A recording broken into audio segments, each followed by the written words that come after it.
எலியாவை பாருங்கள். 1 ராஜாக்கள் 18வது அதிகாரத்தில் எடுக்க வேண்டாம், வேகமாக சொல்லி போகிறேன். அங்கே எலியா தீர்க்கதரிசி கர்மேல் பர்வதத்தில் பாகாலின் தீர்க்கதரிசிகளுக்கும் எலியாவுக்கும் இடையே பயங்கர பெரிய ஒரு போட்டியே நடக்குது.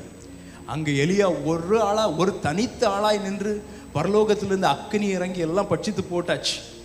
அந்த வசனம், அந்த அதிகாரம் துவங்கும் போது இருக்கும், ஆண்டவர் சொல்லியிருப்பார், நான் மழையை வர்ஷிக்க பண்ணுவேன், போய் ஆகாபிடத்தில் சொல்லு என்று ஆண்டவர் சொல்லியிருப்பார்.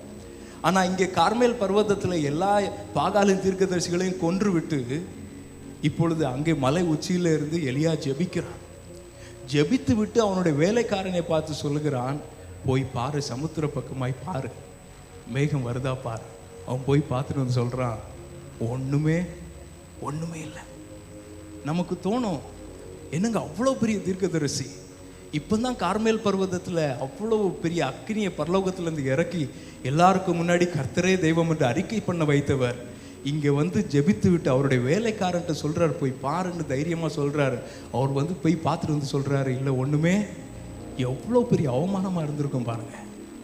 ஆனால் எலியாவுக்கு தெரியும், என்னுடைய விசுவாசம், நான் ஒரு முறை ஜெபித்த உடனே அது அல்ல விசுவாசம், அவர் அனுப்புவேன் என்று சொன்னால் அவர் அனுப்புவார். நான் ஒரு முறை அல்ல, 7 முறை அல்ல, 70 முறை வேண்டுமென்றால் நான் ஜெபிப்பேன். ஆனால் அவர் அனுப்புவேன் என்று சொன்னால் அவர் அனுப்புவார். 2வது முறை ஜெபிக்கிறார், 2வது முறையும் போய் பார்க்கிறான். 3, 4, 5 முறை ஜெபிக்கிறான், போய் பார்க்கிறான்.